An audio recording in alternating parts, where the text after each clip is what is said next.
Hey guys, welcome to Bethel Online. My name is Jason. I'm one of the pastors here. We're so glad that you decided to make us a part of your day. No matter who you are, where you've come from, we're so glad you're here. Our vision is to be a safe place for real people to encounter the real Jesus and experience real change. Our hope and our prayer is that no matter who you are or what you've been through, that you leave today knowing that you are loved and that you are wanted here. We would love to get to know you better and help you connect with all that is going on. You can do this by going to our website at www.bethel.us or by downloading the Bethel app. You can find our app by searching Bethel Petco in our app store. Both online and in the app, you can fill out a digital connection card. It only takes a minute and it'll help us know how to serve you better. Another way you can connect today is through giving. Your generosity at Bethel directly impacts God's mission to radically change people's lives in Putnam County and beyond. Through the ministries of Bethel and the many local and regional organizations we support, people are able to see the grace of God and how much He loves them. You can give today in one of three ways.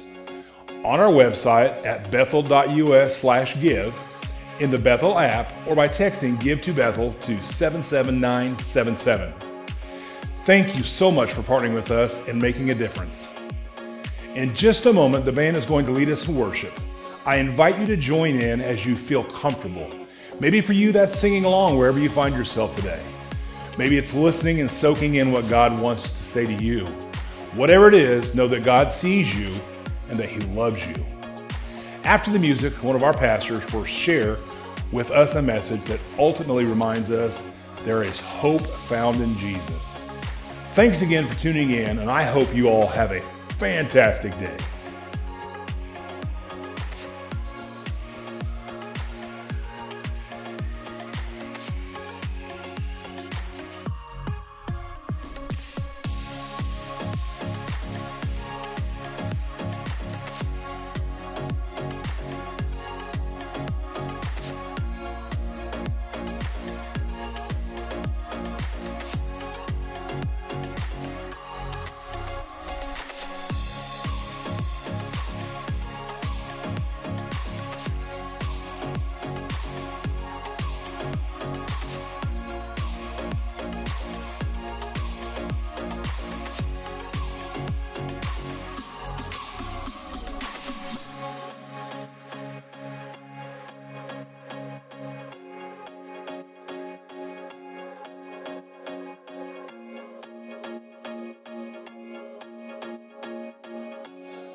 Guys again online here, Bethel guests, and so just invite you to join in and be a part of worship this morning.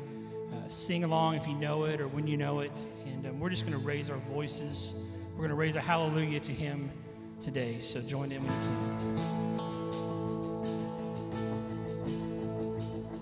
can. As we sing, I raise a hallelujah in the presence of my enemies. I raise a hallelujah louder than the unbelief. I raise a hallelujah 'cause my weapon is a melody. I raise a hallelujah. Heaven comes to fight for me.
find our victory in Christ. We sing a song that talks about just that the battle belongs to the Lord. So we sing this together. The weapon may be formed, but it won't prosper. When the darkness falls, it won't prevail. 'Cause the God I serve knows only how to triumph. Oh, my God will never fail. Oh, my God will never fail. Oh.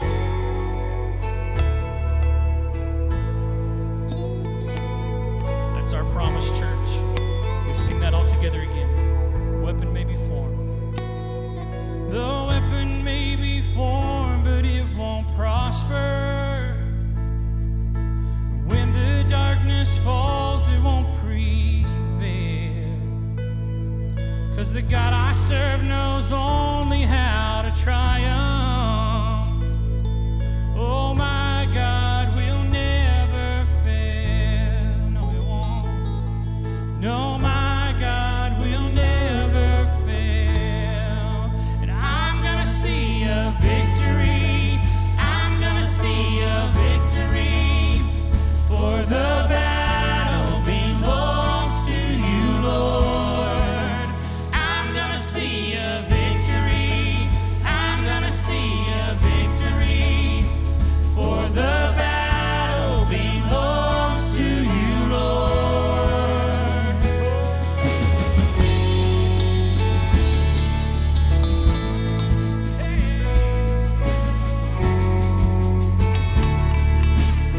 There's power in His name. There's power in the mighty name of Jesus. Every war He wages, He will win. I'm not backing down from any giants. I know how this story ends. Yes, I know how this story ends. I'm gonna see a victory. I'm gonna see a victory. For the battle belongs to you, Lord. I'm gonna see a victory. I'm gonna see a victory. For the battle belongs to you, Lord. Oh.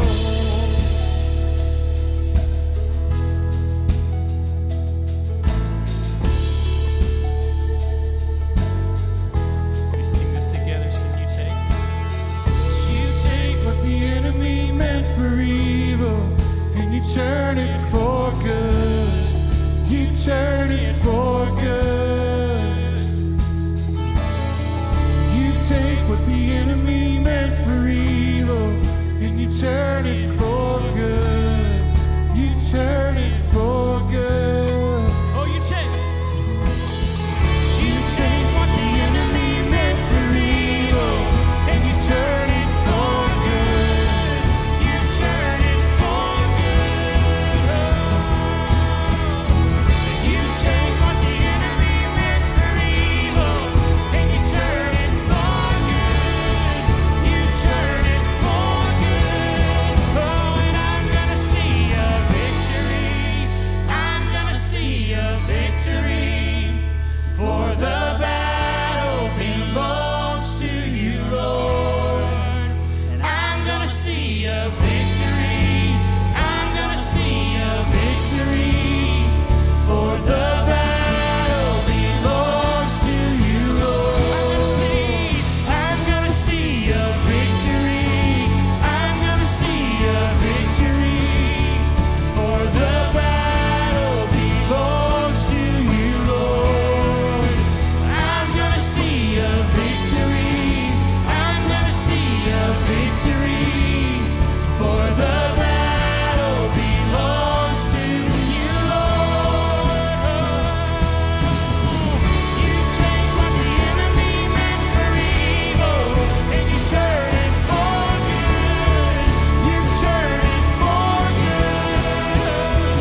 That's a very good sign.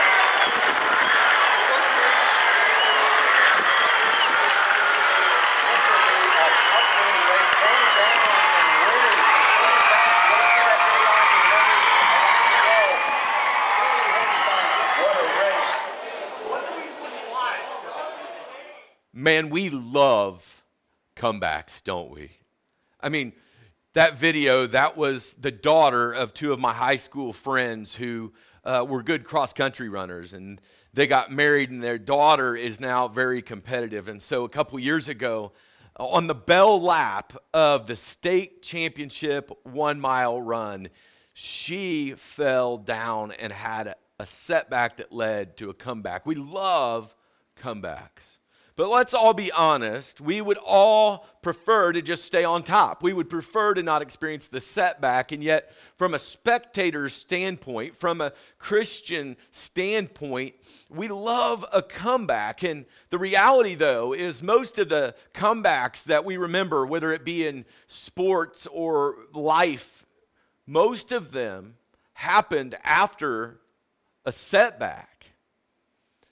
And maybe today you're here and you're experiencing a setback in life.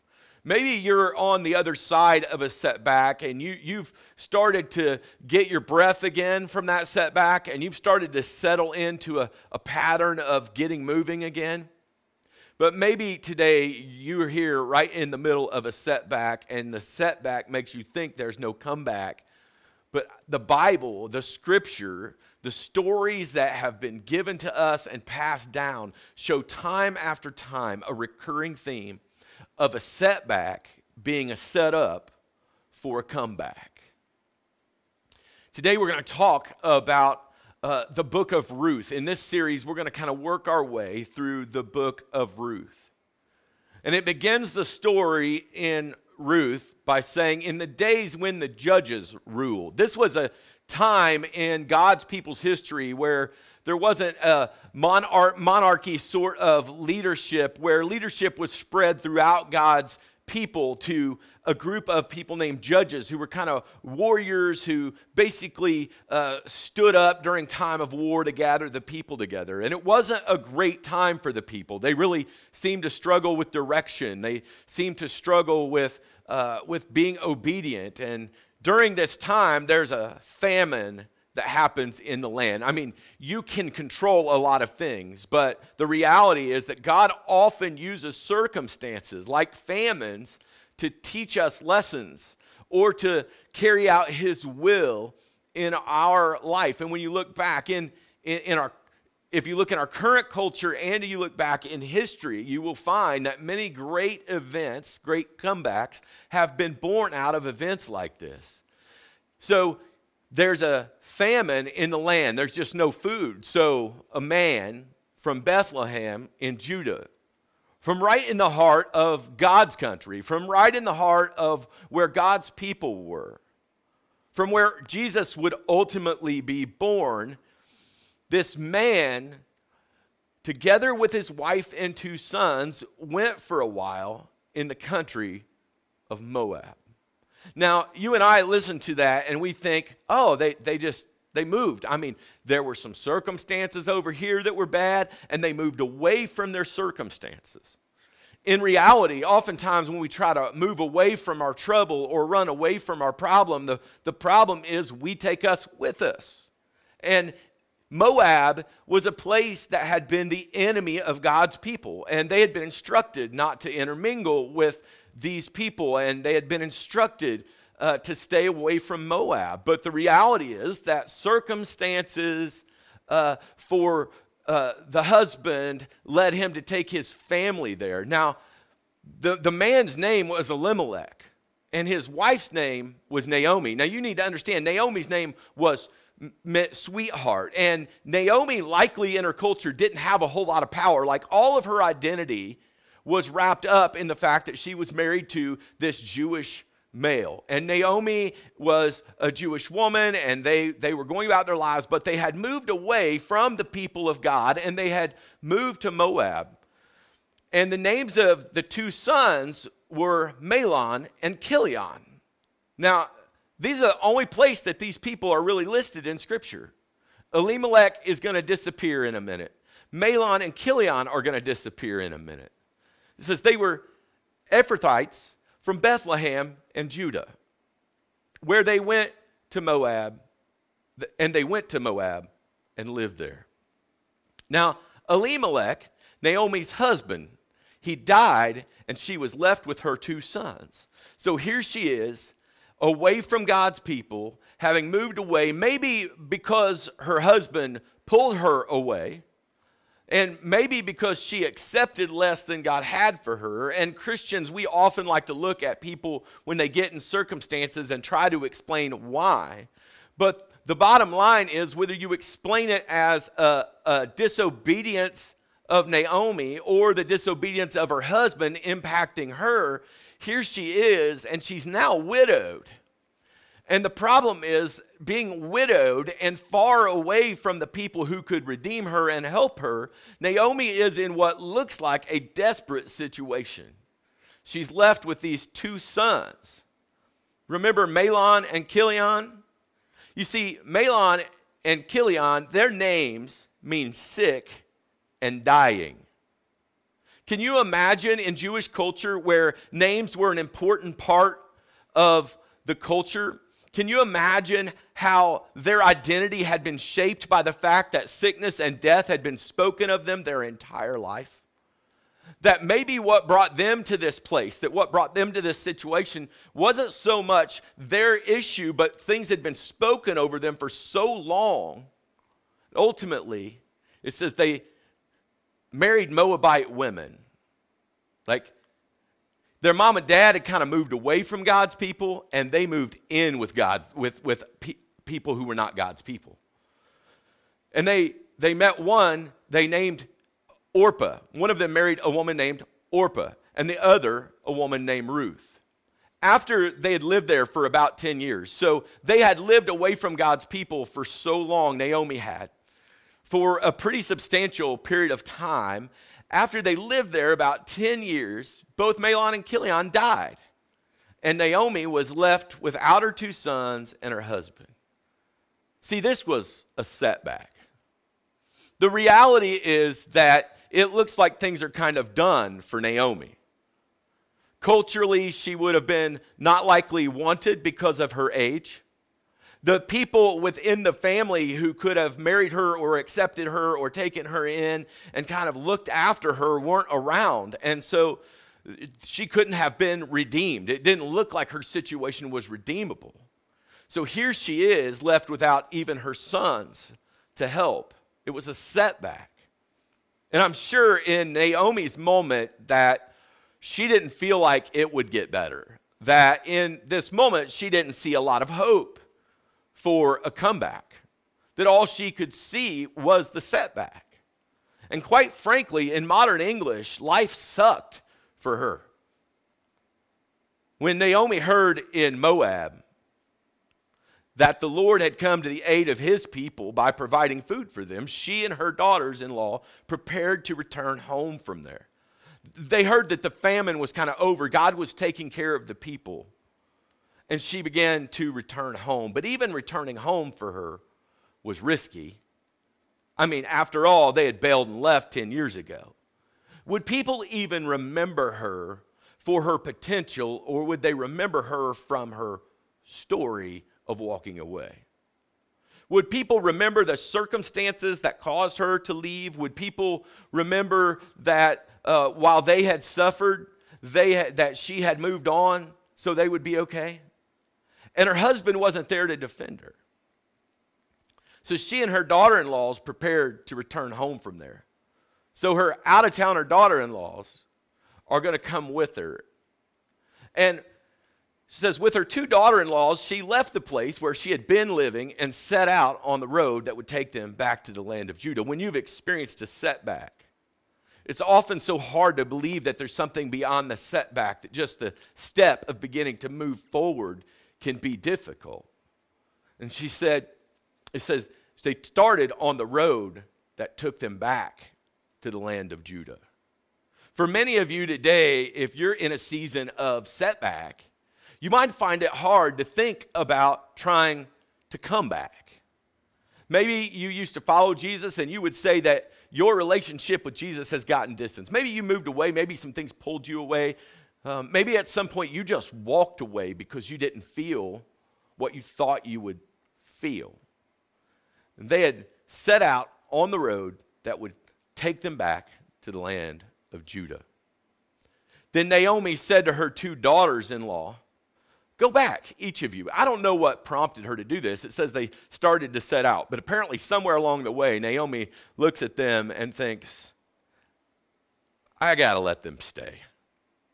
I mean, the hope for them and my people is even dimmer than the hope for me. What help can I bring to them by taking them back to my home where I'm not sure if I'll even be accepted? And she turns to them and she blesses them. She tells them to go back to their mother's home, and she says, "May the Lord show you kindness as you have shown kindness to your dead husbands and to me." She's freeing them from responsibility regarding her. Isn't it funny how when we've had a setback, we're tempted to often push people back? It says, "May the Lord grant that each of you will find rest in the home of another husband." In that day and age, for a woman, her husband was her identity. She had hope that they might find an identity and be able to come back in life. It says, then she kissed them goodbye, and they wept aloud. This looked like a goodbye. This looked like the end of an era for Naomi. Reduced only to herself, she would go home. And they wept, and they said to her, "We'll go back with you to your people." Seems like maybe they had a little bit of allegiance. Like they were reminding her that they would follow the rules and stick with her. But Naomi said, "Return home, my daughters. Why would you come with me? Am I going to have any more sons? You know, I've been living here for a long time. I had sick and dying, okay? What is the chance of me birthing out thriving for you? Don't you know this setback is probably not going to end in a comeback? Am I going to have any more sons who could become your husbands?" Now she says, "Return home, my daughters. I'm too old to have another husband. And even if I thought there was hope for me, even if I had a husband tonight, and then gave birth to sons," she's saying, look, your hope is being placed in a Hail Mary. And there is very little chance that things are going to work perfectly here. Even if I had a husband tonight and gave birth to sons, would you wait until they grew up? Meaning go on and have a good life. But I don't think that I'm going to be able to come back. Would you remain unmarried for them? No, my daughters. It is more bitter for me than for you because the Lord's hand has turned against me. In the middle of her setback, she seems to think that maybe God has come against her. I find it interesting in the book of Ruth. It seems to be dealing with the fact that there's God's plan God's things happening in the moment, in the life, the interpersonal workings of her life. And yet, there's also a bigger picture happening. It's funny, when we have a setback, we can often only see the setback. And Naomi is telling these girls, look, it's just total bitterness for me. God is against me. But the writer of the passage never states that God was against her. Never does God speak up and say, I'm against Naomi. After all, Naomi had been one of God's people. But in her mind, Naomi has decided that God's hand has turned against her. See, Naomi thought she had blown it. For many of you, you've had a setback and you think you've blown it, that you can't come back from it, that you'll always be what you did, or that you'll never get away with that interpersonal struggle that you have, or that the dream that you had has died. Naomi seems to think that she had blown it when she moved away all those years ago. That it wouldn't be repairable, that it wouldn't be fixable, that she was somehow out of the will of God. And while she says it, the writer never does. And notice while she speaks of God, the narrator never does attribute any of it to God. See, stress and pain and setbacks will often make us begin to question God. And maybe she was here because of some circumstances that just happened in the famine. Maybe she was here because she made some choices. Maybe it was just that life happened. Maybe that's your story. Maybe you've walked away or you've stepped away from God because of some circumstances that you don't understand. And rather than judging you, I want to tell you that I get it. Maybe you made some choices that at some point in life you wanted something so bad, that you wanted your identity tied in something so bad that you sold the identity God gave to you. Maybe the name that you once went by that labeled you as a sweetheart began to make you bitter. It says, they wept aloud again, then Orpah kissed her mother-in-law goodbye. She went. She just decided, you know what, I've got the blessing. I see better opportunity over there. And she walked away. But Ruth clung to her. Now, when you've experienced a setback, and you often want to push people back, but in this moment, what Martha has here is a friend indeed. That Ruth wasn't now staying because of the marriage. She had been given a blessing and a freedom to go, but Ruth stayed because she was a good friend. I don't know about you, but we all want good friends. We all want the ride or die, stick with me no matter what friends. There is a craving in our heart to know that people will go with us. And listen, some people will walk away from us in a setback. But what it does is it begins to help us see more clearly who's really walking with us. So many of us want this level of friends, but friend, I'm telling you, if you want this sort of friend, you need to be this sort of friend who says, you know what, you're in a time that's not convenient, but I'm going to walk with you anyway.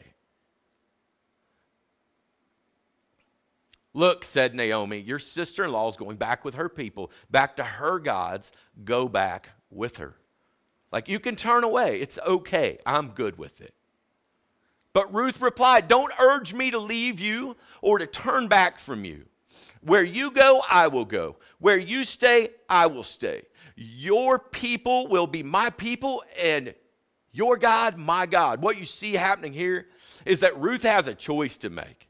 Does she walk away like Orpah did, or does she walk with Naomi back to the place of the will of God?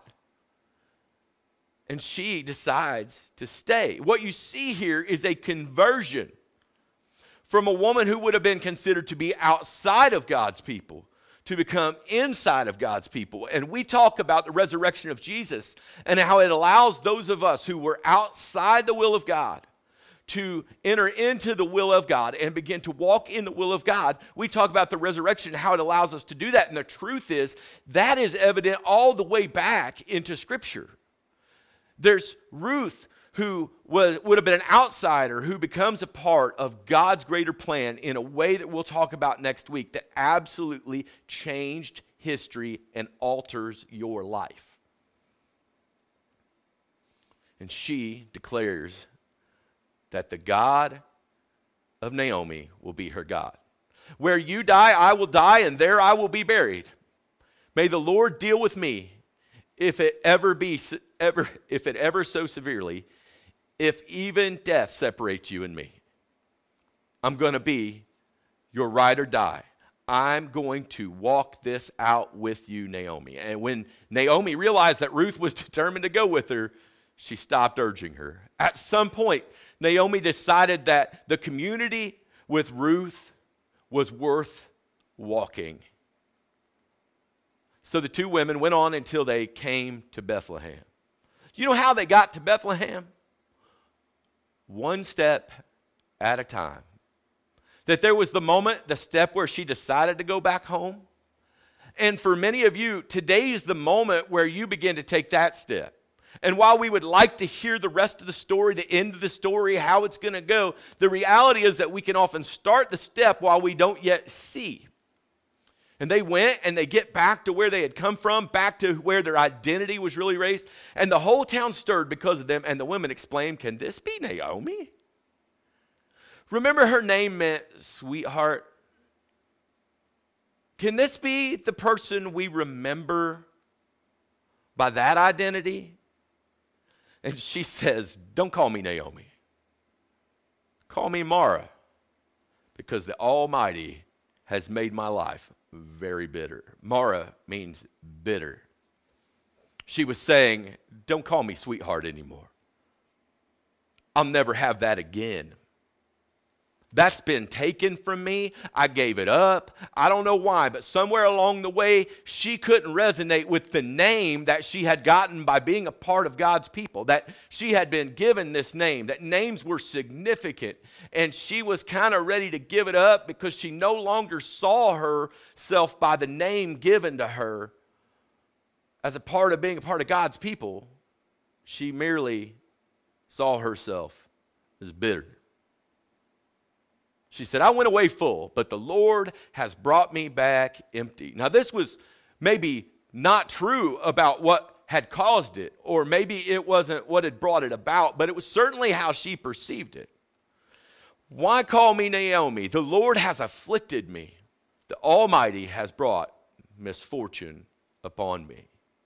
Meaning, I've been set back, and I don't know if there's any solution. But Naomi doesn't know that her setback might be setting her up for a comeback. The Almighty has brought misfortune upon me, she says. So Naomi returned from Moab, accompanied by Ruth the Moabite, her daughter-in-law. She returned with something that would have reminded all the people there that she wasn't the same person as when she left. Arriving in Bethlehem as the barley harvest was beginning. Did you notice when she came back into town, people were already ready to talk about her? Next week, we're going to begin to talk about the work God begins to do in the life of Naomi because of this relationship with Ruth. Notice it says, arriving in Bethlehem just as the barley harvest was beginning. You see, this barley harvest was going to lead to a setup for a comeback. You know what I believe about you today? That if you've experienced a setback, God might be setting you up for a comeback. What we'll talk about in these next 3 weeks is a comeback like no other. On the bell lap, tripping and falling and stumbling, to only come back and experience God in a way that would restore her faith in Him and change the world forever.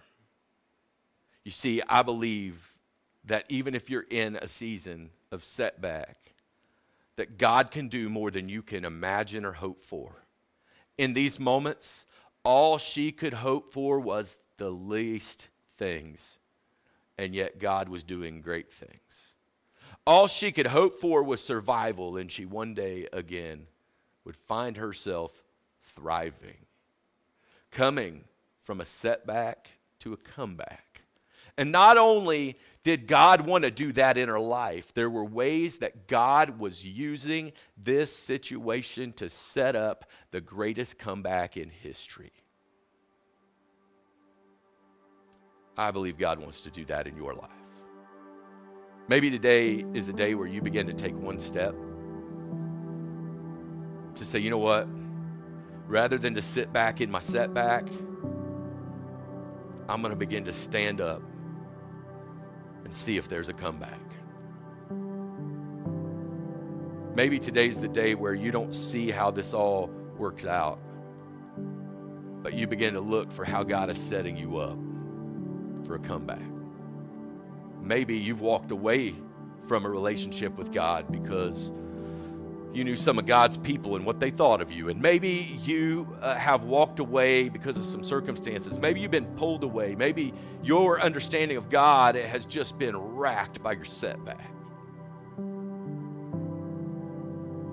Maybe today's the day you begin to walk back home and see that God wants to do more for you than you can ever hope for or imagine, and maybe even more than you will ever know. This morning, if you'll just be willing to say to God, you will be my God, and I will be your kid, maybe this morning you'll begin to experience a comeback from your setback. See, we believe in another comeback. This guy named Jesus, who appeared to be dead on Friday, came and lived a sinless life when tempted and tried in every way as a man here on earth. Never fell away and never gave up his righteousness. And then at the hands of all the evil in the world, allowed himself to be placed upon a cross and killed sacrificially so that we could have a restored relationship with God. And after 3 days in the grave, he rose from the dead, and he is alive. And he wants to do a work in your life. And if you'll just receive that offering that he gave, God's word tells us that we will become a new creation in him. If you want to do that this morning, it's as simple as letting God know, God, I need you. God, I'm coming home. I believe he'll meet you halfway. Will you bow your heads in prayer? Dear Lord, we just thank you for this day. We thank you for this opportunity that we can gather online. God, I pray that you would continue to walk with our church in the middle of a little setback so that one day after the comeback, we can look back and know you in such a personal way, that we can so personally see what you are doing and what you have been doing, God, and that ultimately we wouldn't just be a part of our plan, we would be a part of your plan that is greater. We love you. In Jesus' name I pray. Hey, what a great message, church. We get to now respond, and we're going to do that by singing a song that talks about God's faithfulness and how he never fails us. Let's sing this together.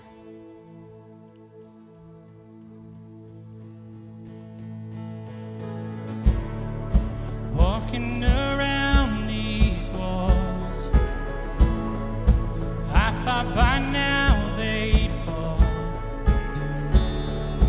but you have never failed me yet.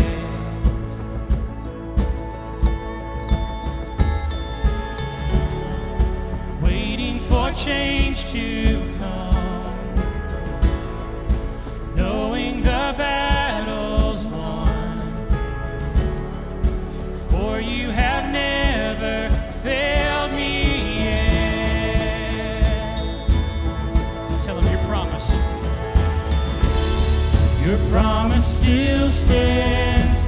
Great is your faithfulness, faithfulness. I'm still in your hands. This is my confidence. You've never failed me yet.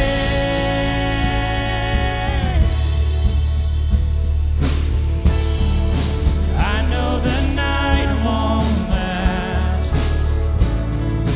Your word will come to pass.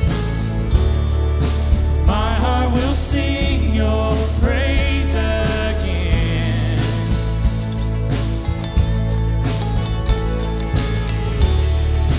Jesus, you're still enough. Keep me within your love. My heart will sing your praise again. Oh, your promise still stands. Great is your faithfulness, faithfulness. I'm still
thanks so much for watching. Are you ready to take your next step? We would love to hear from you. You can send an email to hello@bethel.us. You can send us a message on Facebook, or you can let us know in the Bethel app. And speaking of the Bethel app, take a moment, if you haven't already, to go to your app store and search Bethel Putco to download our app. There's all kinds of great resources in the app. You can listen to messages, you can view the messages for Sunday morning, and you can also fill out a digital Connect card. You can do that today and each week to let us know that you're tuning in. You can also find some great information about our Bethel Kids Ministry and our Be the One student ministries. Also in the app, you can give. It's one of 3 ways you can give, with online giving at bethel.us/give, in our app, Bethel Putco, or through text. Hey, thanks again for joining us. We hope you have a great day and know that you are loved.